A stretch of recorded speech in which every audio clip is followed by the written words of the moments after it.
I can't wait to turn that cherry out. Turn that cherry out. Turn that cherry out.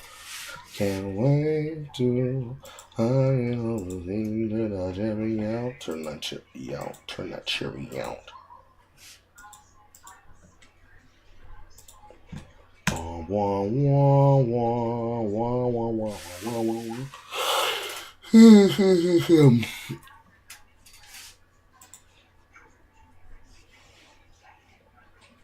Dum dum dum dum dum dum dum bum bum bum bum bum bum bum bum bum bum bum bum bum bum bum yum bum bum bum bum bum bum bum bum bum bum bum bum bum bum bum bum bum bum bum.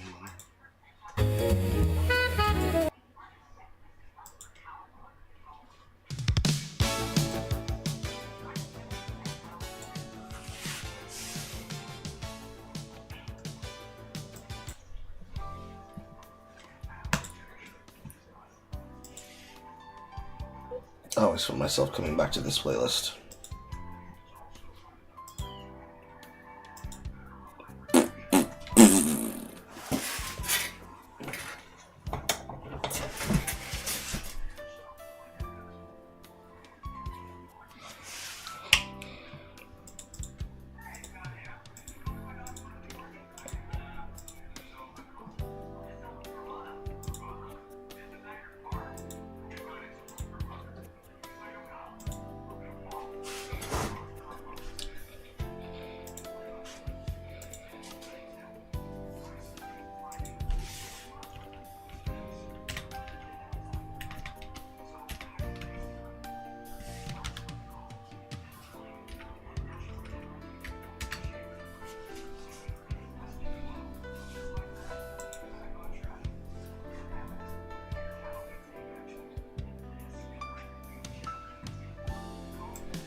Ah,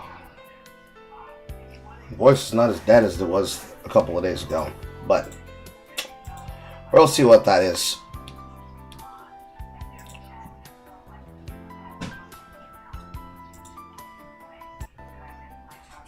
We'll see what we crack-a-lacking with. What we krill-a-zillin' with.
Ouch.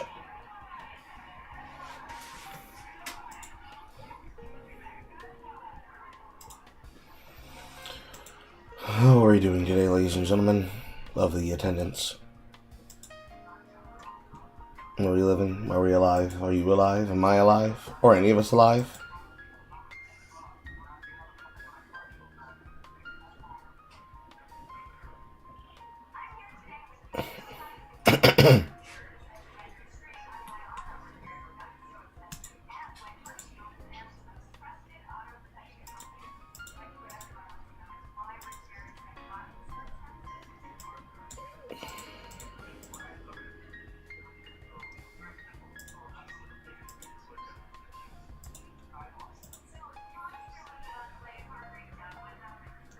Hello, Master Wolf. We are yet again firing on all cylinders and sigils, as it is a crisp 22nd of January. Where did the month go? Where did the time go? Honestly, it feels like the year just started. And yet, here we are. A week and a half from an ending. And then it'll be February, and we'll already be halfway through the first fiscal quarter. Ain't that about some shit?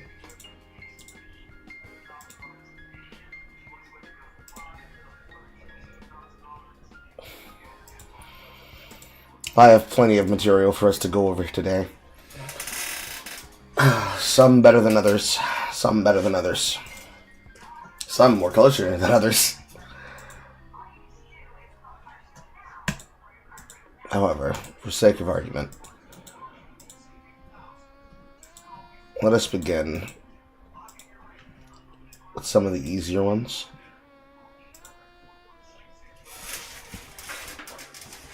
I've got some topics here that people have brought to me, as well as people asking me to cover. So we are going to try to do with that. Because I'm behind on the thing that I told myself that I wanted to do this month, which is getting on top of the deliverables. Mostly all the deliverables that have been asked for by Axel Crusher. It might be that I'll have to sit down and start doing them as videos rather than doing them as live streams, but they're getting done. By sheer God Christ, multiple games to be played that have been donated that I've wanted to play, they're getting done. However,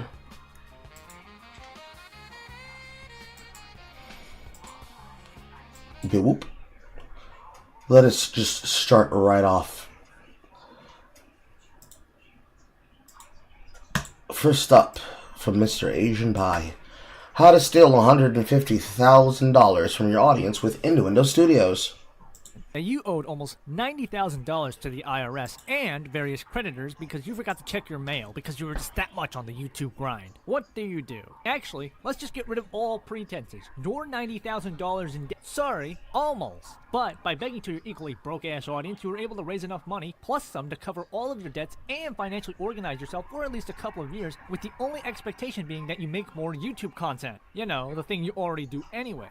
Do you actually pay off your debts and get right to work on the videos? Hello? Form of gratitude towards your audience, or do you take the money and go on a multi-month luxury dream vacation to Japan? You'll never guess which option Innuendo Studios decided to take. What's up, guys? This is Mr. Asian Pie. You know, I never understood the term twink death until I saw the transformation of this poor soul. This is Ian Danskin, who over the course of almost 2 election cycles went from looking like a mid-2010 steampunk brony to a fat Simon Whistler. He's probably most well known for being... That's Irish blood there. All that hair migrated from the top of his head to his fucking beard. See, I don't have that problem. Even if in some places my shit thins because I wear a headset, my face remains smooth and luxurious. Yes, even my dimples still have hair, yes. All this shit still needs to be taken care of as well, but, you know. She hates it when I shave. One of the smaller voices in the anti-Gamergate crowd, being an early breadtuber, backing types such as Lindsay Ellis, Zoe Quinn, and Brianna Wu. Lastly, Ian was also an early advocate for cuckoldry and open relationships, though he since walked back the latter. I don't know if you picked up on this or not, but Ian's online footprint is what Gen Alpha kids like to call prehistoric. Despite nowadays being recognized as a patriarch of modern breadtube, Ian actually started his online arc as another dirty incel troll from the depths of pre-culture war 4chan. Or so he says. Though, what is at least verifiable is that Ian's online presence showed that he seemed to have already had a hard ideological conversion to male feminism early on, conveniently right before the outbreak of Gamergate. Nonetheless, this unique perspective amongst his now fellow comrades gave Ian the unique qualification of being the guy who used to be on the other side. As a result, Ian would use his status and mental prowess to resist the alluring pull of the intellectualism of racist weebs and horny lolberts to create his uncontested magnum opus. Not a very hard thing to do, considering that most people, just in the space of the internet, are very much libertarians. And not necessarily the... excuse me. Lol bait type of libertarian. Because most people just simply want to be left the fuck alone in general. So, it's not a very big thing to claim. I'm pretty sure that's the exact same dialectic that claimed Alexander. And that's why Xander Hall ended up being the fucking retard he is now. Just this one came from a different angle. Probably the exact same movement that claimed the majority of Feminism Plus and the original skeptics. Well, half the original skeptics. Alt-Right Playbook. This series of videos in particular have become extremely popular amongst BreadTube and Twitch streamers, being cited by other left-wing creators to understand the mental insights of the alt-right. Because they just simply outsourced their ideas to somebody else who had a more popular video to explain their ideas instead of explaining their ideas themselves, and not being able to do so. Going to be late to gaming night, thanks to Blair Therapy and Blizzard Prep. Oh no! Should I start early then? Should I start it earlier, near 2 p.m.? I could do that. That is a thing I could do. In a twist of irony, though, despite the series being called the Alt-Right Playbook, it gives more insights to the worldview of a leftist than of that of any rightoid.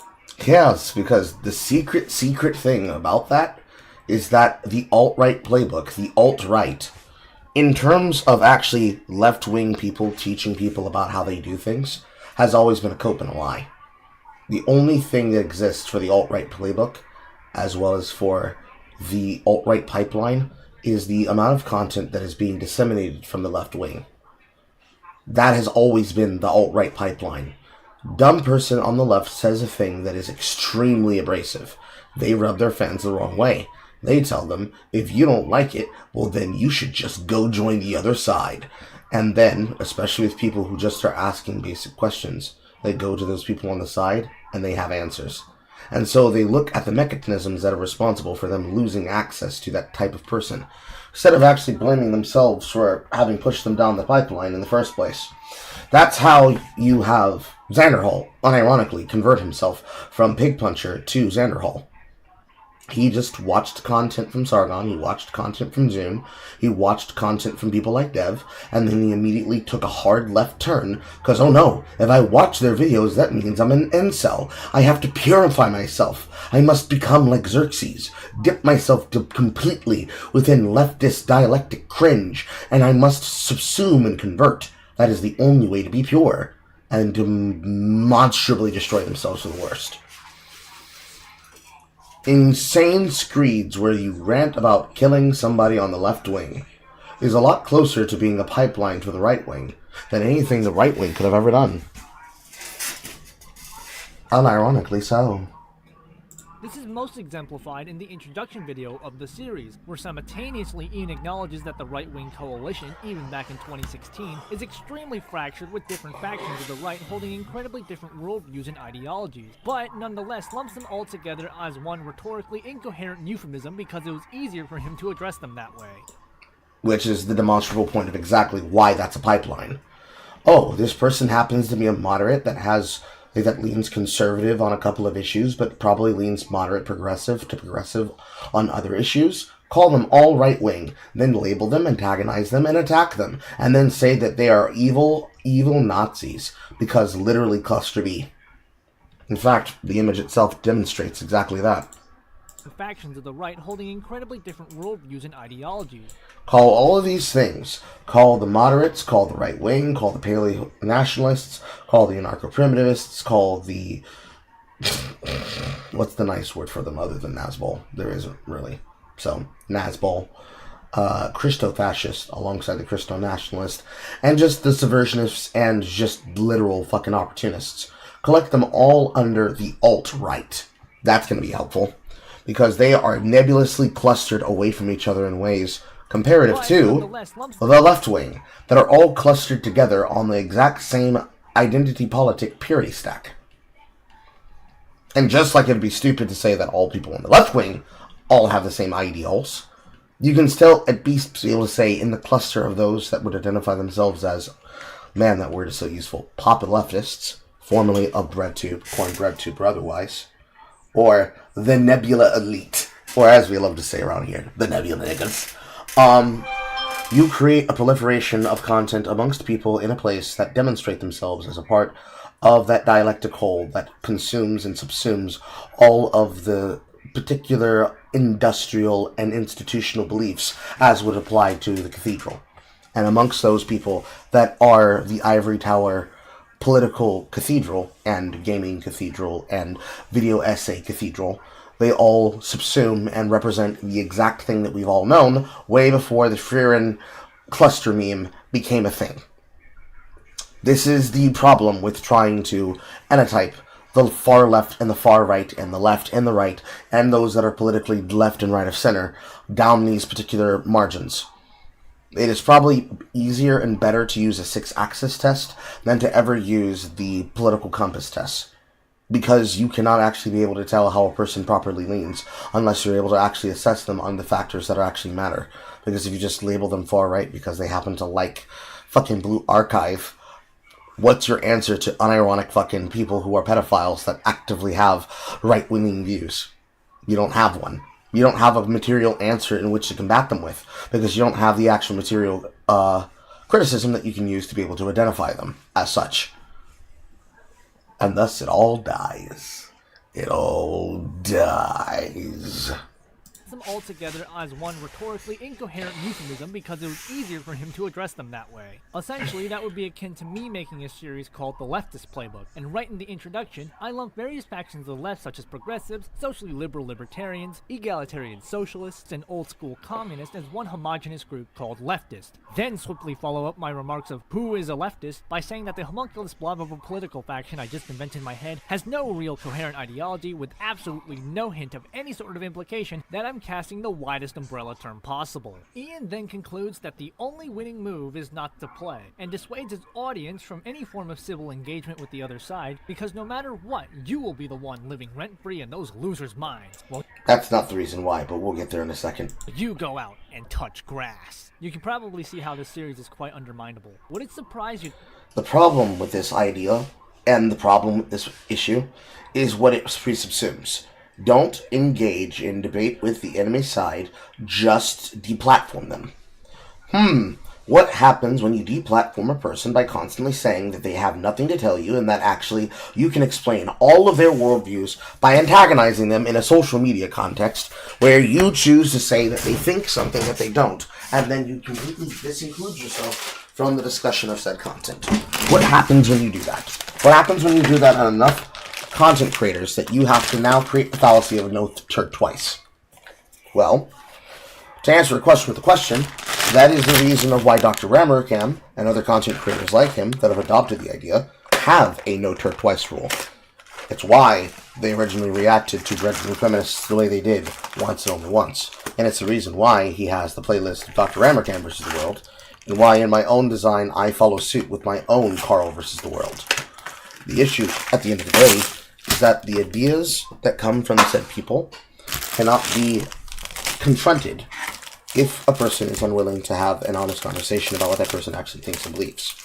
Certainly, that does not mean you always have to hear somebody out. But it does mean that you need to actually have source material to come and get your views from and to get your opinions from. This would be the reason why I would do something for reach. Sort of going on to Wick TV, or setting up the debates through Wick TV.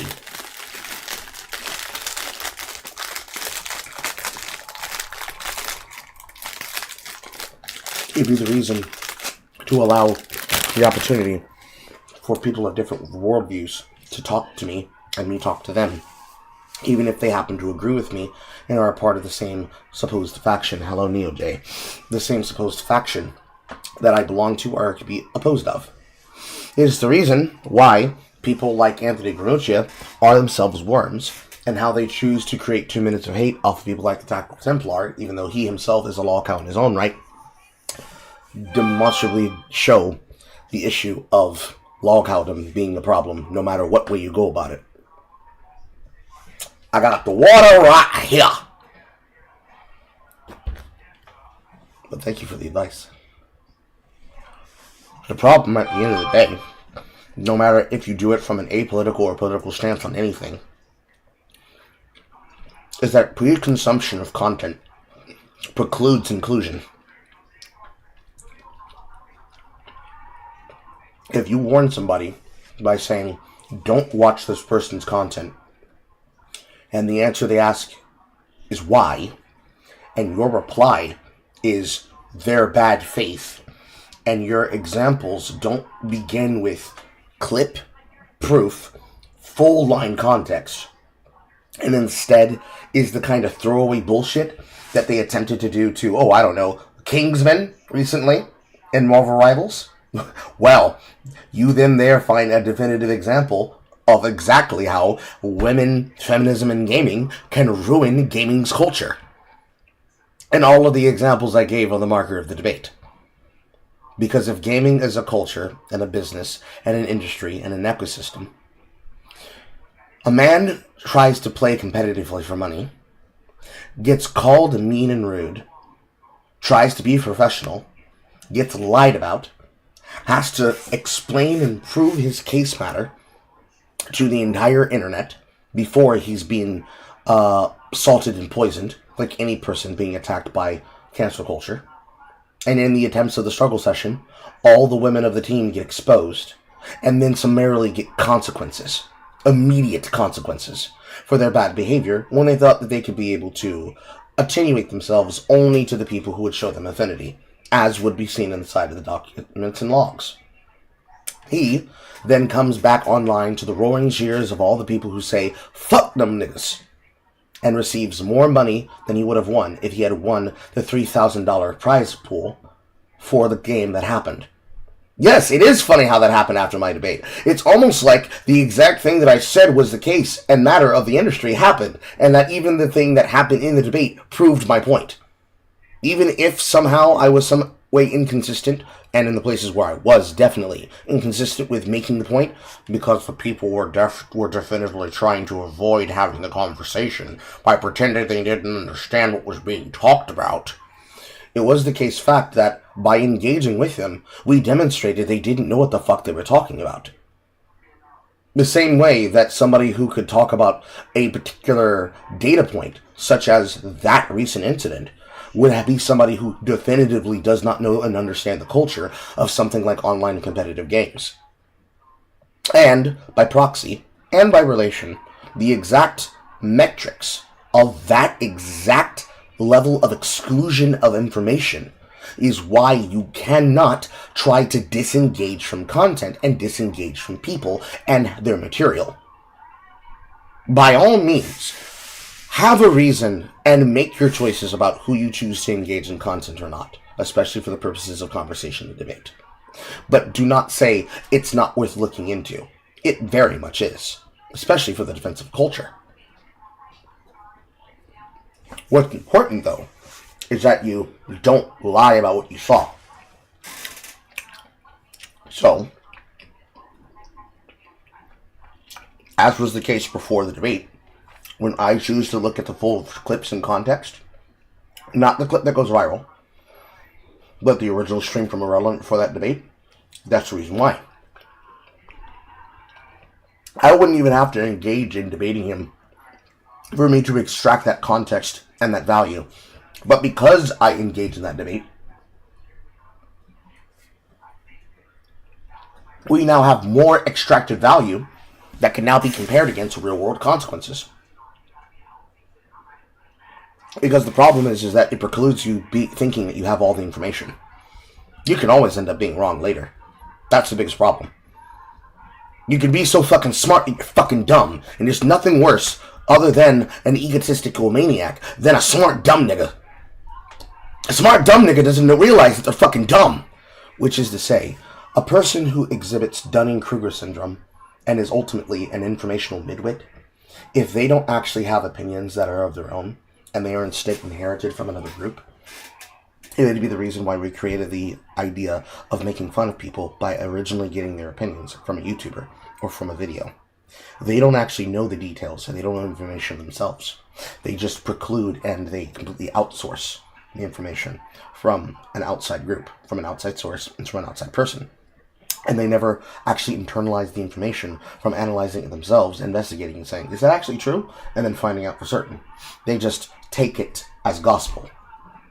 And so when you press a person on that kind of information, it demonstrates the fact that they don't know what the fuck they're talking about, because they definitively cannot answer the question, because their information comes from somebody else whose opinion it is not. They can't elucidate. They can't expand. They cannot expand upon, and they cannot explain. So you end up with people that then go underneath and underground to all movements, which then leads to the rise of multiple right-wing figures. It explains the rise of PragerU. It explains the rise of Charlie Cook and Turning Point USA. It explains the rise of Nazbols. It explains the rise of alt-right Nazis. It explains the rise of even people like Nicking the Knife being relevant. And Milo Yiannopoulos, and people that on both ends, much like how formerly Hugo and Jake, now Hannah and Jake, would be compared at the exact same time with Vito Goswalti and fucking Dick Masterson for the biggest problem in the universe. Two different types of podcasts from two different sides of the horseshoe that both go dog shit, because their entire worldview is engaged on picking on certain types of people and taking advantage of doing them, the dirtiest and rawest, and using them as a cudgel upon which to bash other people. In that kind of system, the contingent control factor is information and who's giving it. And when the left had control, that was people that were basically in that dialectic. When they had the ability to use it as a cudgel, they could control who was listened to and who was not. So, you then have people just precluding that this person should never be spoken to. The right wing could not exist and win in that way, in the general sense. Only the left wing could. And by that I mean, they have to basically play the away team versus their Harlem Globetrotters. Their cream of the crop get made into priority creators, if not by a choice of the consumption patterns of those people, but specifically and stringently by demanding and asking and being given and granted this position from people like Susan Wojcicki, bless her soul, and being given that priority creator position while presenting themselves as soft ooh children. Man children, woman children, or otherwise.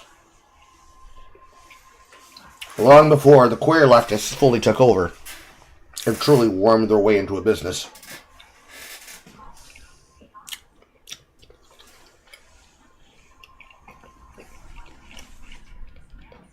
Alas, I digress.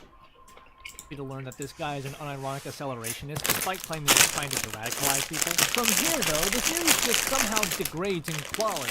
They go from being semi-structured 30 to 40-minute videos to literal ramblings that are slightly over 5 minutes on the higher end. Because when you have nothing to say about people and you can't actually be able to use good examples, and you don't want to name people by... When you're trying not to name people by example, what you end up finding out is that you meander through your takes. You're not able to actually give concerned points about somebody's behavior and their actions. You actually end up you actually find yourself meandering and gish galloping and mealing out of your way through accusations. Why does every time when we respond to these types of video they complain about the length? Because it's about attention span. And it's not just a leftist thing, it's a rightist thing. Which is to say, it's not just a political thing, it is an entertainment and engagement cycle thing. Because of the attention economy, NeoJ.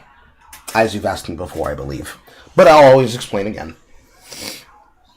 When you have a desire of engaging in material content, especially when you're talking about content that is long enough in order to get better boosting in the algorithm, when you want to talk explicitly about a person's behavior and actions, and you have the material content to go off of, it's very easy to be able to make a take about it. However, when you're just attacking somebody by proxy, like obviously one of those is intended to be a shitpost pointing out Nick Fuentes, what you end up having to deal with is that if you try to use his name, people are going to be like, who's Nick Fuentes? And then they're going to Google the name, and then SEO engagement is not your friend. So you have to bullshit your way through the take. You end up making an affable take that's just some fucking mealy-mouthed attack on a person by proxy. But if you actually spend time, dedication, and effort going through and laying out a structured plan of exactly why you reject a particular narrative of content, and it's not just the length of the work, or if it is the length of the work, whatever you have to say can preclude a response that they feel is the correct size. This is why we say long man bad when people do that, and we discollude their opinion. Because it's the question of a matter of taste. The customer is always right in matter of genre and taste, in matters of style and taste. The customer is not always right when it comes to material circumstances, especially when we're talking about something that is descriptive and reviews-based. You can buy food from Popeyes and say, I don't like Popeyes chicken, but this person wrote an hour review about a new recipe sponsor. That's too long of a time period. And people like Review Bra say, nah, actually, no, that's my job. I'm writing a running on empty food review because it's my job to review that shit. Because it's saving people time and it's saving people effort. The same way that we all can crowdsource money together for a video game and say, alright guys, we're going to learn how dog shit South of Midnight is. It precludes the resultant problem. Length does not justify absolvement from actual investment with content material and consumption. Certainly, you could make an argument about summarization. You can definitely make an argumentation about summarization and about how a person chooses to make an argument. However, if we're being serious and we're making all brass tacks and we're actually filling this out for its full fucking level, the problem is that there are people that don't have the ability to pay attention. Period. Live stream videos, VODs, live stream VODs with other people on channels that do not belong to them or are a part of a greater collective of a creative that's putting out material content. People are lazy. People have gotten lazier.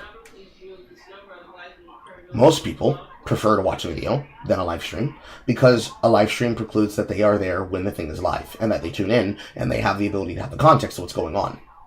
Hello, Boster. When they don't have that context, much like people like Boster, or even myself when looking at somebody else's content when it's brought and presented to me, they would prefer to have a video versus a live stream, but more importantly, they'd like to have the VOD of the live stream just as much as having a directed, focused and targeted video on the topic. Because it's seen as a quantity and quality ratio. How much time do you have versus how much time you're willing to invest? Two subject matters, or one subject matter, even. I want to go study and learn about how the system in a game like Nocturne HD works for evolution and the fusion calculation system. What is more attributable for the process I want to do?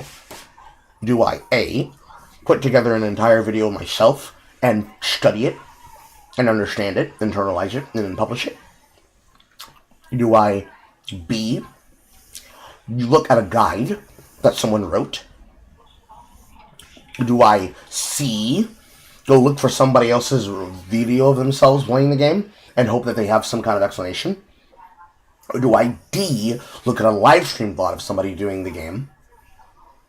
Do I E, look for supplemental details and supplemental guides that exist on American English and non-English content, somewhat similar to what I'm about to put on screen?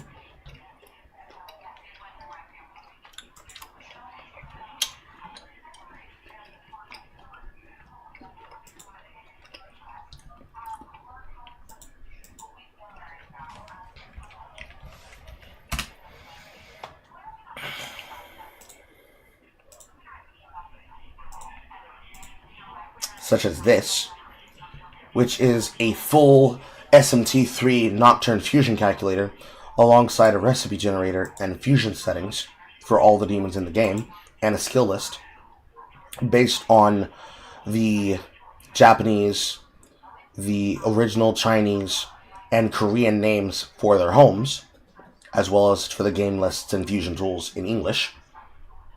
An offline version of the Megaton database, and ultimately a at-site by reference example of the material, including both the demon list and the skill list. In the quality-quantity argument, for me, in this example I just gave you, the obvious choice you see that I have is that I went with an online-offline resource that I could reference at any time. Because unfortunately, through all the examples I just named, those examples don't exist. And in terms of content, especially if it's content that I'd be willing to make, much like my Helldivers 2 guide content, it doesn't exist until I create it. It doesn't exist until I see the need and fill the need, or somebody else sees the need and fills the need.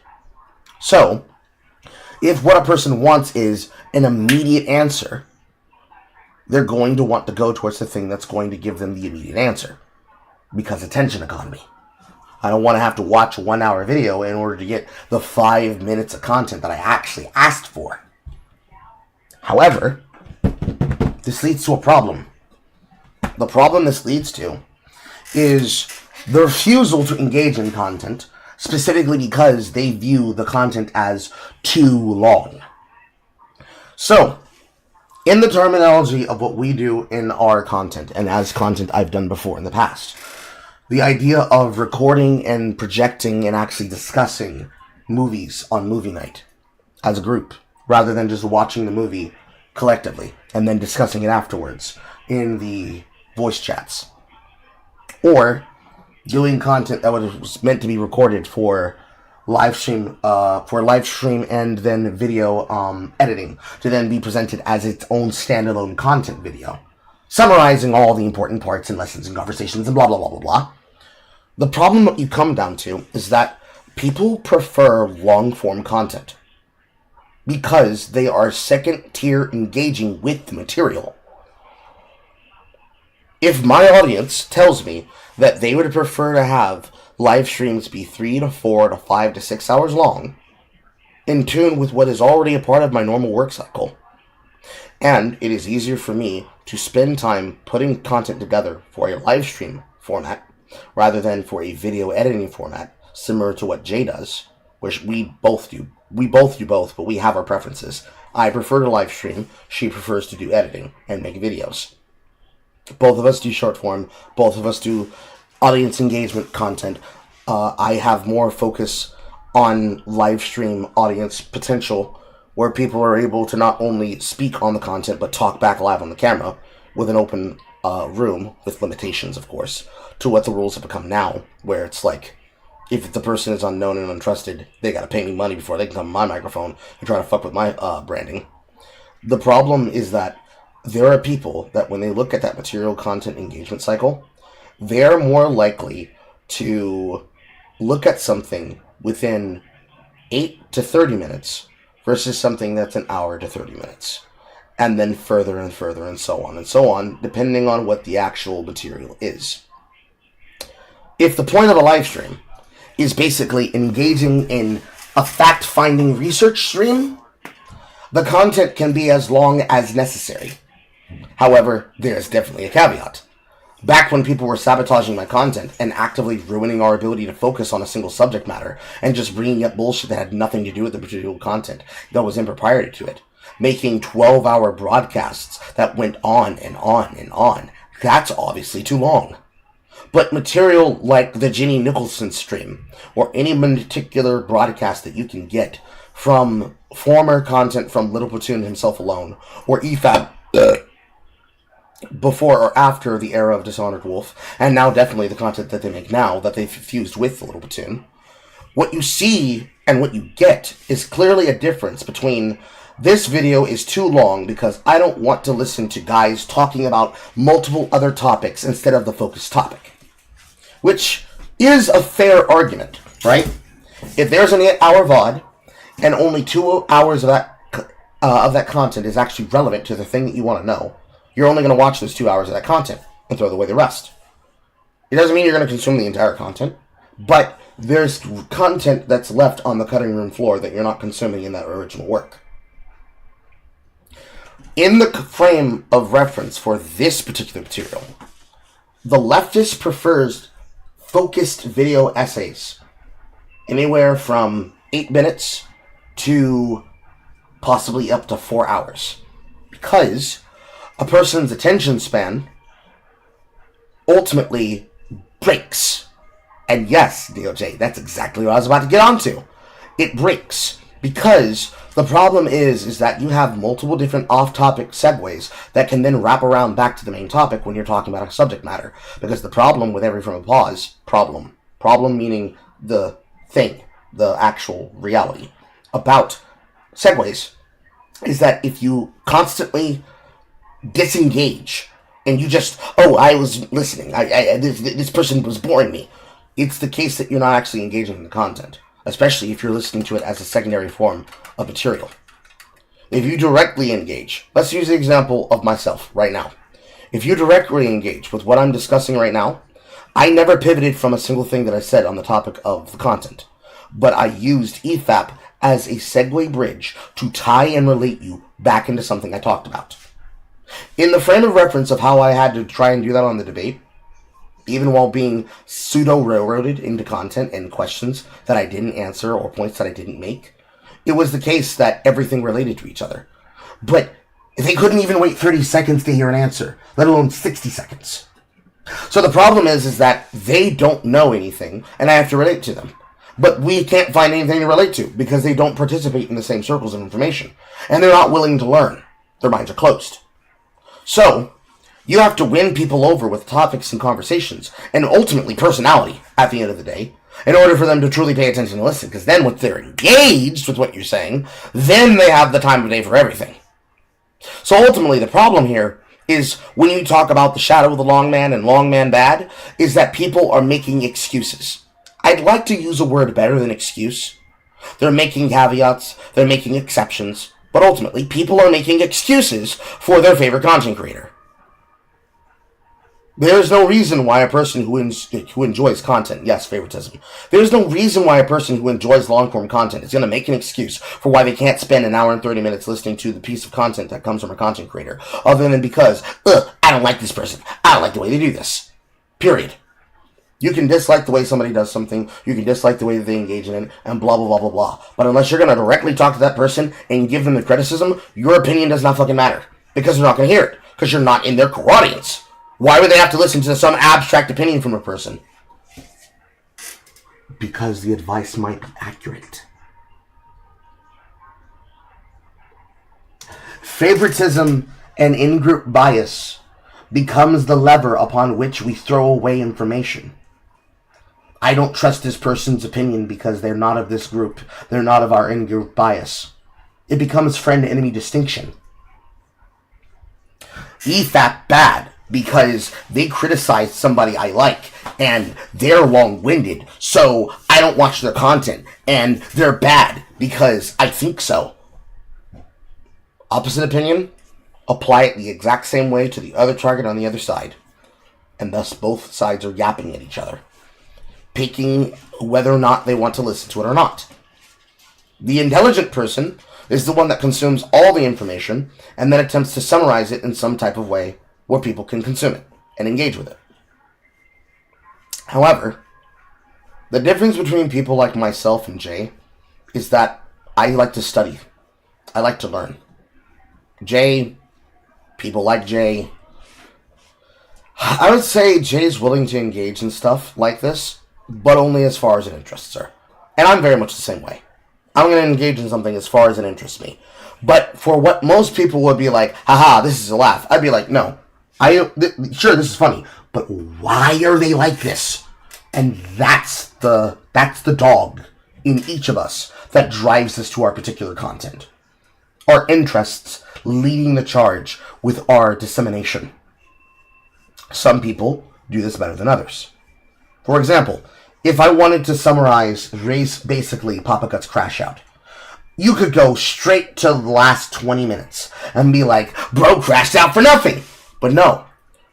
The journey of the content, especially in long-form content, is the destination. It literally is the friends we made along the way. That is what sets the personality and the tone. The long-form presentation of the content from the Master of Ceremonies hosting the material is what then makes the frame of reference for how the content is viewed. If people are meant to be engaging in the shit, the entire content being presented is everything. And that doesn't just mean the material that is being used to consume to create the content. It also means the person themselves and everybody else engaging together. 1, 2, 3. 3 factors all together in an ecosystem at the same time, creating the frame in which all of this is viewed. All sides of entertainment do this. The difference is that some sides have worse or better sacred cows than others. And so, they get very pissy when you attack those cows. Or if they are those cows. Especially if they're lol cows. And you're forming them for that sweet, sweet card cum. Because then, it becomes a question of my guy versus your guy. And everybody knows that that's gay. Because even left-wing figures can be funny. Even right-wing figures can be funny. As we've learned, rule number 1, don't beef with a comedian. Rule number 2, don't beef with a musician. Rule number 3, don't beef with a satirist. Rule number 4, have a point. Rule number 5, don't say shit that you can't prove. All these things alone have pretty much demonstrated the reality of most content online. Some people are really good at making content, and they can pop shit out like nothing. Short form, I think, is a little bit different. Because yapping to a camera in 60 seconds or less, or 3 minutes or less, whatever the length has to be in order for it to be made into a qualitative YouTube short, that's different. But actual video-wise, long-form content, where the content is part personality, but also part event. Because every live stream is basically a special event. Whether they choose to do it as a daily show, or they do it as formulated content, as I do, as most people should, bears without reverence. But live streams are events. Videos, they're basically the equivalent of buying something of produce off the shelf. What makes up a person's reach is pretty much made of the constitutional parts of it that amount to the stuff that's of interest. So, long-form shit, short-form shit, and live streams are 3 factors that all together make up the context of a person's channel and its content. And whether a person is able to enjoy that content or not is based on whether or not the content creator has something to say that's unique to them that defines their personality. Because ultimately, the content will define their personality, and their takes, and their views, and their perspective, and their worldview. Which then provides the opportunity for them to grow. Because as much as they can investigate content and just put out shit like a bot, it is the case that they put out something that has soul. And that they look into things that their audience might want to ask them for. Especially if they choose to use a vehicle, such as, you want me to investigate a thing? Put money in my hand and you get content.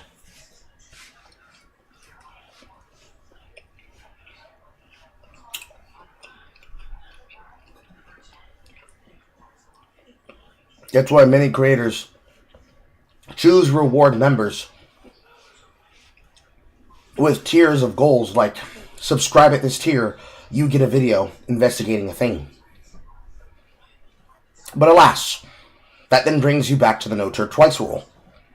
If people constantly ask you, as they tried to ask Intuitive Studios, for videos to attack certain right-wing figures that they think deserve to be put in the alt-right playbook, you preclude the ability to actually inform them. Because sure, you can use a person as multiple examples of things. Hell, you could probably use Vosh and turn out 26 different videos about 5 different things he does badly in his material, and who he is as a person. But ultimately, you're not telling me about Ian Kaczynski. You're telling me about the content creator Vosh and his ideals. And ultimately, if his ideals cannot come through in the content, that it actually has a preclusion of what he thinks and how he behaves, and it's instead just a, I don't like this guy because he does this, you're doing more service work to actually create hype for him than you are actually disproving his worldview. Which again brings us right back to where we fucking started. You do shit like this, you create the pipeline that brings people to their content. Because ultimately, if you're disincluding yourself from their content, and you're trying to use them as an example to attack them, but you're not actually showing examples of the way that they think and they formulate argumentation, people are going to go seek out their material. And if their material is more entertaining than whatever you have to say about them, you're cooked!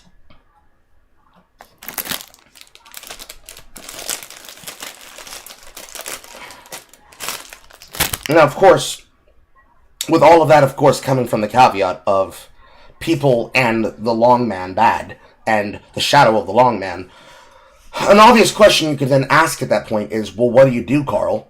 And the answer is, you broaden your horizons. You don't just go to the same sources for information. By all means, consume the content of creators you like, especially my content. King! But you should also be expanding your horizons and learning about new people and informing each other about new things and new stuff. Just like a gamer can inform his friend circle about a new game he plays, it is your job to seek out new information and be able to broaden your horizons. Because there is no such thing as a settled matter when we're talking about a developing culture and a developing conversation. And it's just a question of whether or not you choose to do the work or not. If you don't do the work, then you're abdicating responsibility to yourself and to that thing. Because just like with politics, information cares deeply about you. Your attention markers, your attenuation factors, how you consume material, all of that's paid and sought for and bought data that moves marketplaces, moves information, moves ads, hell, helps you find my content. If you end up disengaging from that loop, well, growth doesn't happen. It's a very weird quirk. It's a very weird quirk. And alas, a meta conversation about reach and engagement is outside the scope of this video. And I'd rather not beat a dead horse. The writing level also somehow degrades, as if he already wasn't at the bottom of the barrel. The alt-right playbook just evolved into being a way for him to air out his grievances about random interactions in real life or online that were still, for some reason, running through his head. True! Considering the conclusion drawn in the series' introduction stating that the online debates will still be living rent-free in those stupid alt-writers' heads while you go out and live in the real world, it kinda just sounds like projection in hindsight. For example, in the episode Negative... I mean, it is projection. That's ultimately the problem. When you make up shit like FD Signifier talking about conservatives and how they have sex, it's nothing but projection. That then gets used by proxy for other people to antagonize other people. Same thing with Pillboy. Same thing with Illuminati. Same thing with a foreign man in a foreign land. Same thing with any person who's a Nebula elite. It is just projection. Projection without actually knowing the person. Especially if they go out of their way to be bad faith. And love bombing, Ian is just ranting about a dude he argued with on the Wikipedia forum. The main debate was about religious ethnostates, and he admits in the video that he had little knowledge about Israel, which for context was one of the two main cruxes of the overall debate. He then concludes that his opponent being nice to him about not being well read on the subject of Israel was equivalent to him being groomed by like a child molester. How the fuck do you even draw to that conclusion? Why would you admit to this? You just... Well, the basic answer is because they don't know what grooming is. That's the first answer. When a person uses a terminology in a bad context with the intention on painting a person's behavior and as self-perceived light. It is because they lack the necessary information and argumentation upon which to make a point. And the greater point is instead to put the person in bad faith, and to put them in a bad light, in bad context, so you just take my word for it, and believe me, versus this guy. Because, well, I'm the favorite person, I'm the main character of the content of the channel, therefore, you must take my word for it. I'd never lie to you. Wink, wink, wink, wink. You just look like a fucking dumbass. Though, actually, now that I think about it, considering some other things Ian has openly admitted to, adding himself as a dumbass is quite trivial. That brings us on to... Boobies. Much like a true male feminist, Ian has an incredibly complicated relationship with women. As stated earlier, in the lead-up to Gamergate, Ian had already established himself as someone who was firmly in the feminist camp. The predecessor to the alt-right playbook was a pro-feminist series called Why Are You So Angry?, where he minces words and doesn't actually say anything nor make any points. Otherwise known as being mealy-mouthed. Just like a real woman. All yapping and no substance. The series is presented in a way that seems like he's going to explain why the anti-feminist backlash is occurring, but instead he just rehashes what happened with no explanation to why beyond men are sexy. Because it's a first-order bias problem. He can't explain the reasoning of the people he's accusing of the accusatory state of being basically hateful, mean, evil, alt-right Nazi trolls, because the preclusion of that knowledge preassumes that he actually properly and accurately can map and understands their concerns down to the points in which they're being communicated on an honest framework. And he can't do that if he's avoiding talking to the people, because it gives them a platform and would actually teach him the problem. Especially if the problem is something that is definitively at fault with his worldview and ideology. Which it was! Ergo, you have to thinly slice bread until it wafers down like a cloaking veil. And any sandwich that you present, any main idea sandwich. My only person who learned this in my gradings, in our grade school education, learning the main idea substance material of making an argument and of presenting a topic or a persuasive case. The main idea sandwich. Anything that you present with this main idea sandwich that you take a bite out of does not have all of the necessary parts to make a proper persuasive argument. It's all based on in-group bias and feels, which is immaterial, and it's bad. All of this is to say is that Ian developed an incredibly hardcore feminazi audience. So, when he admitted to sending a weird email to a female game developer he had a crush on, his audience reacted extremely poorly to it. Not helping the case was the fact that he framed it as if he sexually harassed the developer in question. Almost like when this happened to Pirate Software, with how he chose to behave over Stop Killing Games, it was the thing that led to the cratering of his career. But allegedly, actually, guys, as we learned from super serious serial video game understander, irrelevant, actually, the argument and argumentation and logic actually is, this person is just not responsible for that, because, what actually killed him was the roaching clips, actually, not the fallout of the behavior that was revealed from the roaching clips. Which is to say, his behavior socially with other people in OnlyFans too. The same way that Xander Hall was undone by the cherry, I want to kill Kettle's cherry clips that he had.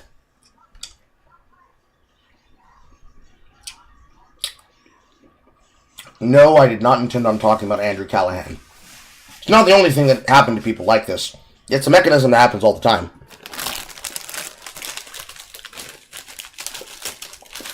In fact, the example I just used from the Kingsman situation in Marvel Rivals is the exact mechanism that we're describing here. Social contexts. People reveal information, people get the real data and the real opinion, and a group comes down on the final decision of something that would have been precluded by a group of people that would have decided what the outcome was if they had been able to have their way with controlling the information source. Though the real cherry on top of all of it is that when his primarily feminist fan base negatively reacted to the admission of guilt of what they considered sexual harassment, partially due to his own framing, he lashed out against them on Twitter. The saddest part is he probably never needed to admit to this because the email was partially anonymous and mostly forgotten about by the time he confessed to it. For perspective, the email was sent around 2009. Ian made a blog post confessing to it in 2012 for seemingly no reason, and then he got the backlash from his audience in 2015. So, because he thought that he had to own his shit, taking responsibility for my incelish actions. Because that is a tenet of leftist views. Something that you don't actually have to do. You're just self-snitching. Context will not usually help situations like this and make them better. People don't have to know this. But the parody spat demands it. It's a requirement in order to be considered a high priest or high priestess of the left wing. So he didn't even have to admit to this.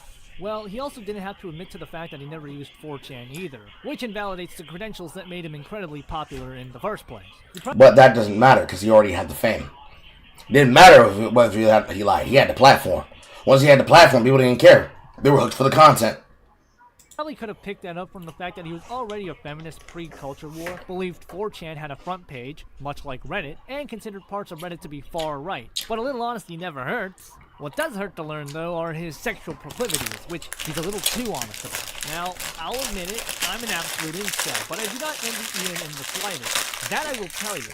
No less to the fact that he gets a hard-on to the idea of his dustborn OC of a girlfriend savagely getting her while he sits in the corner and listens to her moan. Cuckoldry advocacy has legitimately been one of the few things Ian has been quite consistent about. One of his oldest digital footprints is a Huffington Post article from late 2012 where Ian and his girlfriend are interviewed about how they deal with jealousy in a polyamorous relationship. It gets worse. During the early pandemic, Ian released a video claiming that the term cuck is a white supremacist dog whistle, ending with the conclusion that people who support It's just an insult. It's not a right-wing dog whistle.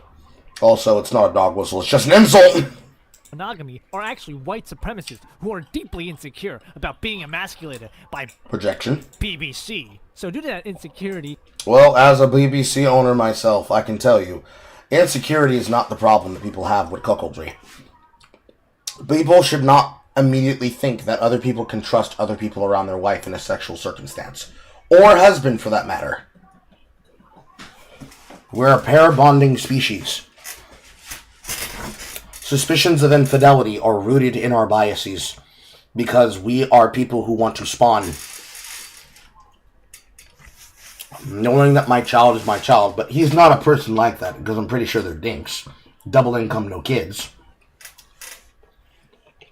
Knowing whether or not my woman has stepped out on me is having another man's child is a part of deep concerns that any person can have, especially in a committed relationship.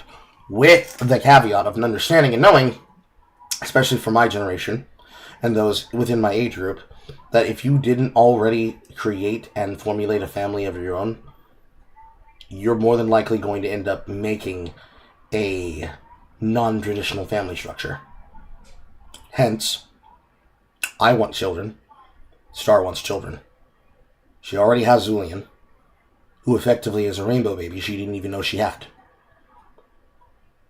When I drop this dick on her, and we eventually have the children that I plan on having, when we're financially stable, and in a better situation to then feed and house and clothe said children, the questions that people are going to have about Zulian and his half-siblings is going to be something easily answered by, he was a love child that was made out of a hate fuck.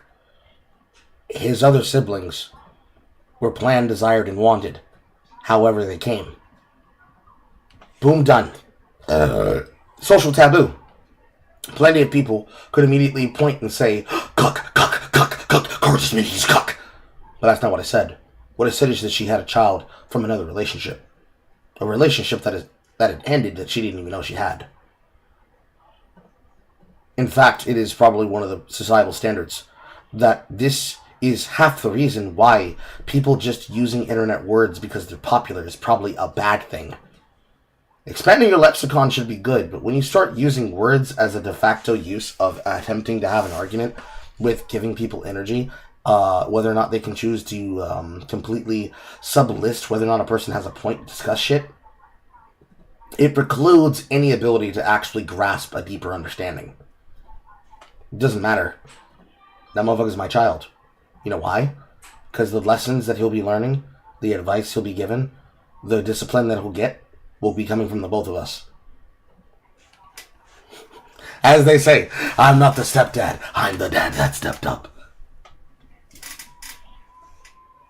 Even then, we've been together since he was a child. So, on top of him knowing that he has a biological father and a paternal father that cares for him, it's really the only thing that really matters at the end of the day. It's not something that should require spawning to understand. But unfortunately, base-level societal perspectives preclude the ability to understand this point, especially if you're not mature and fully developed. It's not like I hate it. It's not like that's that hard to figure fuck out. I'm this complexion, he's that complexion. They vent their frustration by calling people like Ian cuckolds. I don't even know how he even draws to that conclusion, considering that a major portion of the runtime is about Steve Harvey, indirectly outing his fetish to his family because someone who worked with Steve Harvey found the Huffington Post interview and reached out to ask if Ian and his girlfriend wanted to be on the show. With the context, it seems to me that Ian is the only one who needs to vent because he was being emasculated by Steve Harvey of all people. Though, no matter how much of a humiliation ritual an episode on Steve Harvey's show would have been, he probably could have followed up on that considering he desperately needed all the financial opportunities he could jump on. You see, much like any good socialist, Ian is a financially illiterate dumbass and has the discipline and work ethic of a child. He wouldn't even be considered legally on— Because making videos online is not that difficult and hard, but having the discipline to be able to spam that shit out to have a proper job and be able to make proper content is hard. I don't care, even if it's from Devin Nash who tells you. Even with this being a time where consistent content creation is at its all-time potential peak, having something to say is very difficult. If you have a point, if you have a narrative, if you have a worldview, if you have an agenda that you'd like to see accomplished, it can be very easy. Especially if the point is just giving people basic morals, basic concepts, basic standards. However,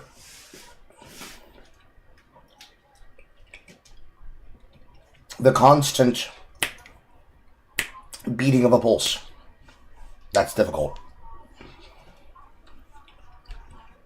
It's difficult.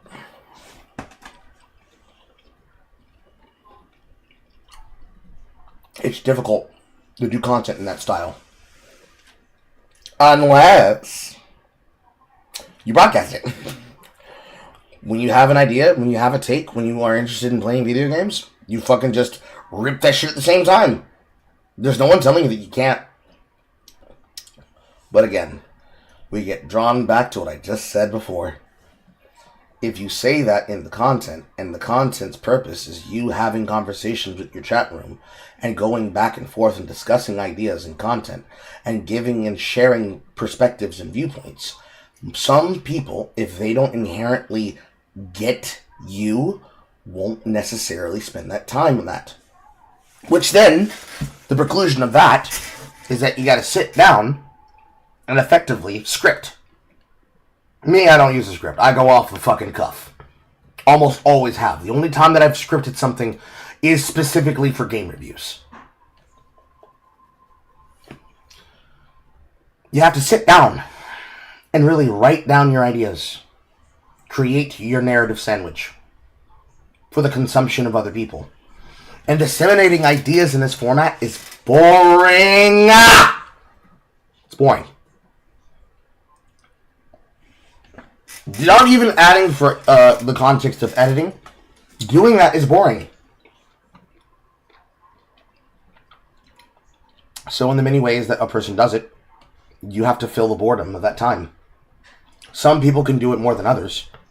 But certainly, having something actually meaningful to do it about that helps too. Which is one of the things that you should take advice for. When you have a good idea, strike while the iron's hot. Do it while the idea is fresh on your mind. And if you can't do it because you're not at a point where you can, have a note app. Note apps are on your phone. Get a pen. Get a notepad. Or even take notes, voice notes. Again, on your phone. Sticky note widget. Sticky note widget. It's a part of Windows if you are unfortunate like me to have to use Windows. Or Notepad, standard, again, almost on every single computer, even on those that are made by fucking Apple. Write it down. Get an idea? Write it down. Follow through at it. Visit at a later date. Find the energy, find the time, do the thing. That level of discipline is the difference between the people who have channels and people who are incapable and are inconsistent with making content material. Some people are natural creators. Some people are natural thinkers and natural speakers. But they don't have that je ne sais quoi that someone like Jay has with her editing. And of course, you can always learn to some level and capacity. But we're talking magnitudes of skill with what she does, and what somebody like myself can do, what somebody like into Windows Studios can do, and what something that people like Muller can do, and so on and so on and so on and so on. Find your own means, find your own style. Become like the other Frost, and become the content creator that you were meant to be. But outside of platitudes, you gotta work for it.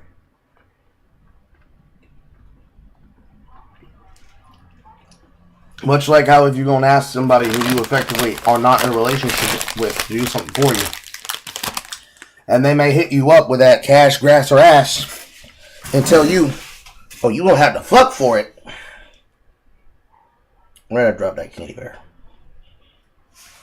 On my sandal. It is the fact of the matter that just like you might have to fuck for it, you're going to have to work for it. You're going to have to fuck for it. You're going to have to fuck around for it. And discover what your style of content creation is. And then slam that shit. Get better at it. Become more concerned. Become more critiqued. Become more refined. Until you have it down to a science. And then you just have to basically make that content constantly. Some people are better than that than others. For people like myself, since I do these, I often find myself in a position where it is easier for me to do something in the context of a live stream than it is for a video. But unfortunately, no matter what you do, you have to remember that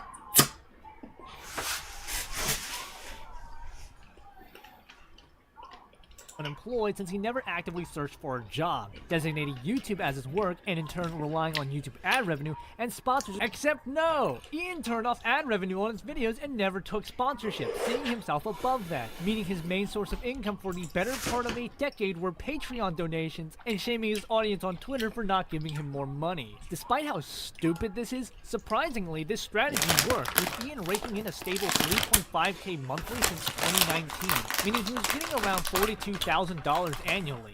Not a great amount of money, but considering since January 2019 he's only produced 33 YouTube videos, the activity he considered his main job, that really isn't that bad. And yet Ian still managed to dig himself into $90,000 worth of almost $90,000 worth of financial debt. A major contributing factor to the financial folly has to do with where he and his girlfriend live. You see, Ian lives in Massachusetts, already one of the most expensive states in the Union. But he doesn't just live in any part of Massachusetts. He specifically chose to reside in Jamaica Plains, Massachusetts, one of the most affluent townships in the country. For reference, over $1,000 monthly rent for a one-room apartment is considered average in this area.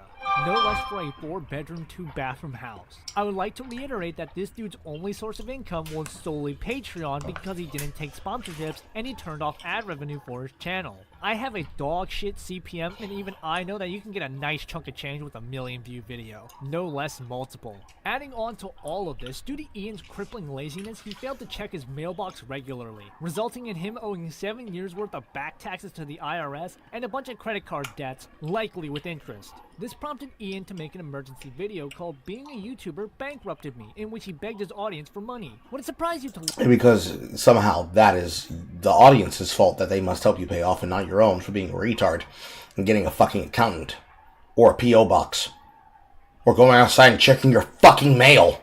Learned that it worked. No less, it exceeded his goal by almost double. A major reason why the campaign was so successful was because he promised his audience 225 minutes worth of new content if his goals were met. Obviously, his backers were expecting new content along the lines of the alt-right pipeline, or Why Are You So Angry, his two most popular series. Once the donations concluded, though, he pulled the rug and revealed that the content he'd make might be an album cover, or some karaoke, or something. He also revealed simultaneously that he was taking the money and running away to Japan, instead of, paying off his debts and making more substantial content like he promised his backers. Did I mention that this guy is on SNAP benefits? Unlike other breadtubers, And somehow I can't get SNAP benefits. Ain't that a fucking joke? personally do find Ian quite charming in a way, considering that he's still obsessed about culture war talking points that haven't been relevant in almost a decade. His videos are disjointed nonsense on par with the quality of someone like No Bullshit. Though unlike No Bullshit, Ian is still quite popular, with his videos being cited by modern breadtubers as an insight into the mind of a rightoid, despite the credentials of his insights being self-admittedly fraudulent. In a lot of ways, Ian is the prototypical blueprint of a modern leftist, from the nonsensical worldview, the accelerationism, the projection, the fraudulent credentials, the financial illiteracy, and so on. Ultimately, people such as Ian exist so dumb fucks like you and I can feel better about our less savory life choices. Though still, you should probably correct those behaviors regardless, as to not end up like Innuendo Studios. This has been Mr. Asian Pie. See you on the flip, and don't be stupid. A trip down the main ways, a trip down the violent plains. Please remember to leave a like. I think I'm gonna skip the two of making your videos, cause I dub is fucking lame. Please remember And probably Pearl Davis as well, cause I did not watch that debate.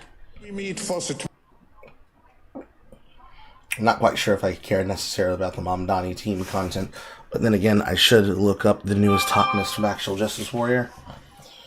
Welcome back to I do not need to know about Son Piker. I could probably learn about Starfleet Academy, but I feel like I need to make content about Starfleet Academy. So I'm going to hold that off for another day. the way that this debate was described to me is that Pearl Davis Put this on the back end, because I've got the Dylan Burns shit right here. That covers the entirety of the Anna Kasparian / Pearl Davis debate. Because I had to wake up and go answer the door to put out groceries, so I might not even do more than this. Oh my god. I had a plan today. I had such a big ass fucking plan today. That much like this fucking pimple on my head that has yet to expose itself, I just chip away at the surface but nothing presents.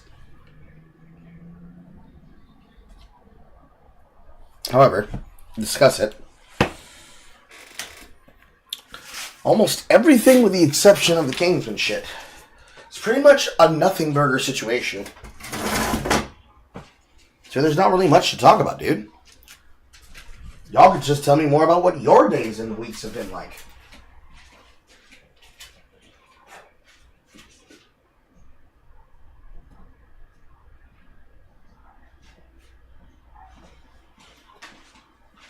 Because for me, from Monday to Tuesday to Wednesday, Thursday, Friday, parts of Saturday and Sunday, last week, has been me dealing with my never-ending cough.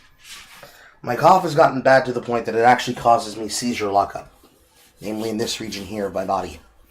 I'm not wearing this almost doesn't cover my stomach top for nothing. It's because I need to have access to my midsection. Because if I'm not wearing fabrics that breathe, my body starts constricting.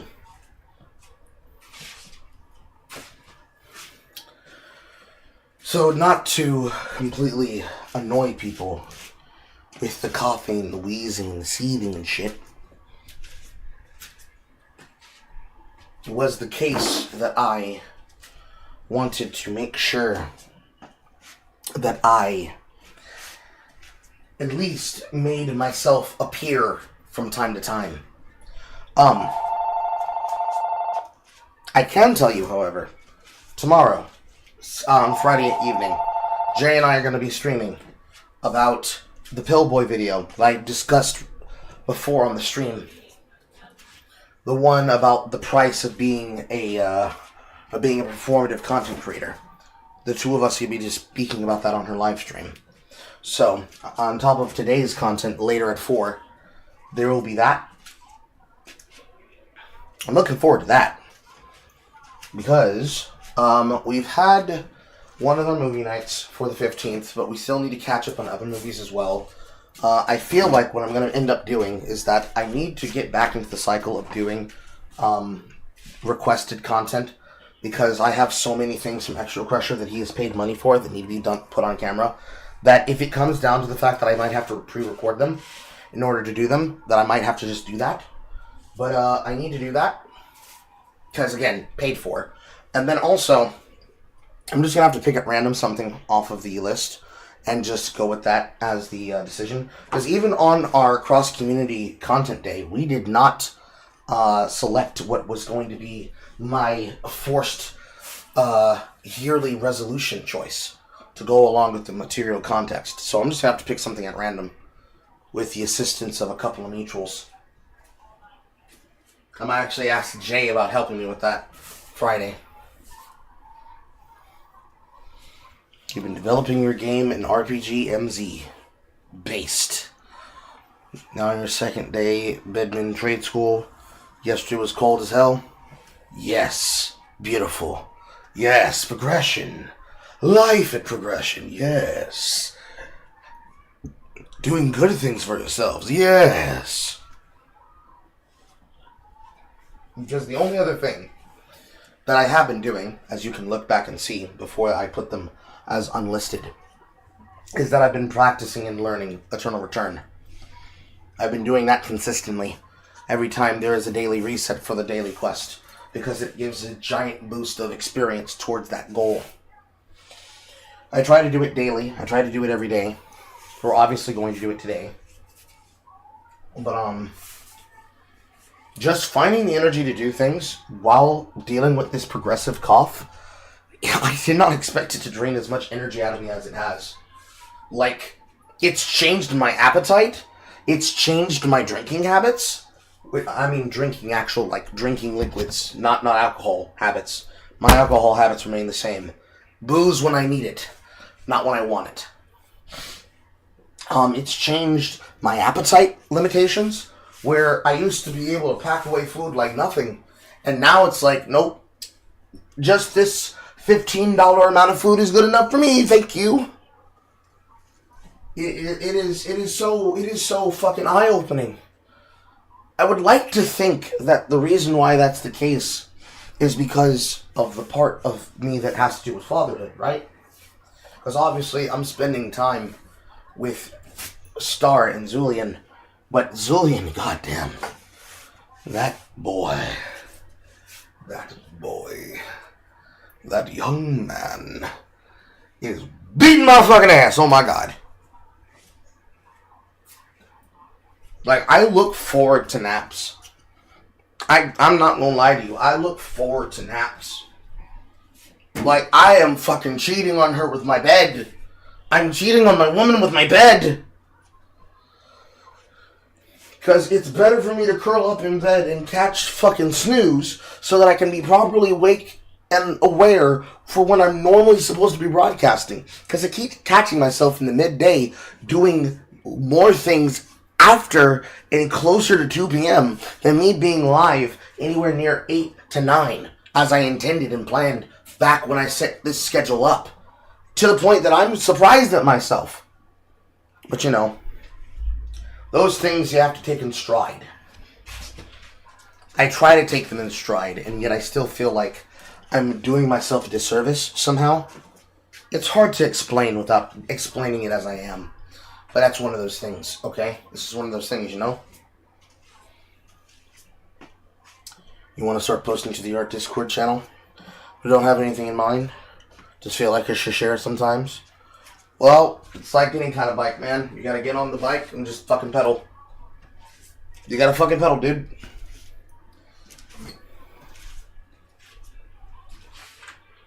Because as we know for seriously, we know the porn channel stays active. We know the porn channel stays active.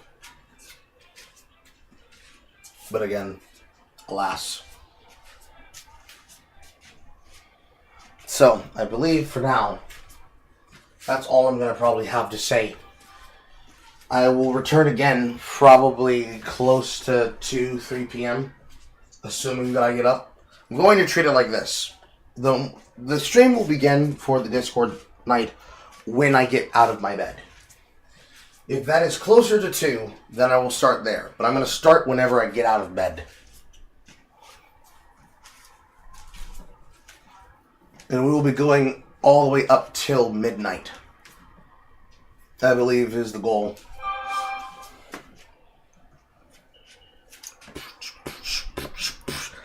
Moderately innocent and not corrupted. Listen. I'm a grown man. The only thing you're going to find in there is something that a grown man wants. The most debaucherous thing of all. Hand-holding while procreating in the missionary position. And other such grown man adult things. Truly, I know. It's debaucherous, but look. The only way to see inside of exceptionalism is to register your ID limitations. Okay? If you go in there to go look at a porn, and if you go in there to go look at the particular restricted section of the Discord, specialized for ranting about inane bullshit, I can't be able to help you. Okay? It's by design. It's by design. Alright. If nobody has anything else they wish to say, and if nobody would like to give me a fadeaway donation with money, I will be taking my leave now.